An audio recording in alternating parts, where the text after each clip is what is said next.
Bandura's social learning theory, developed in 1977, is based on a few key ideas.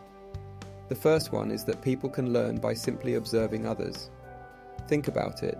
You've probably picked up countless habits, mannerisms, and ways of speaking just by watching your family, friends, or even your favorite TV characters. It's a natural process we often don't even realize is happening. Another central component of the theory is the idea of reinforcement.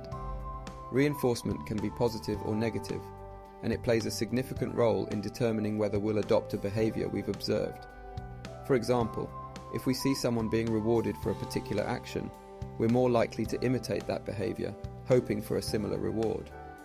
Now, don't get the wrong idea. Social learning theory isn't suggesting that we're just mindless copycats. Bandura emphasized the importance of cognitive processes in this learning mechanism. He believed that our minds are actively processing the observed behavior, evaluating the possible outcomes, and making decisions based on those assessments. One key cognitive process Bandura identified is called attention. For us to learn from others, we first need to pay attention to what they're doing. This might seem obvious, but it's a crucial step in the process. Factors like our own interests, the significance of the observed behavior, and the attractiveness of the person we're observing can all impact how closely we pay attention. Next comes retention. If we're going to learn from others, we need to remember what we've observed.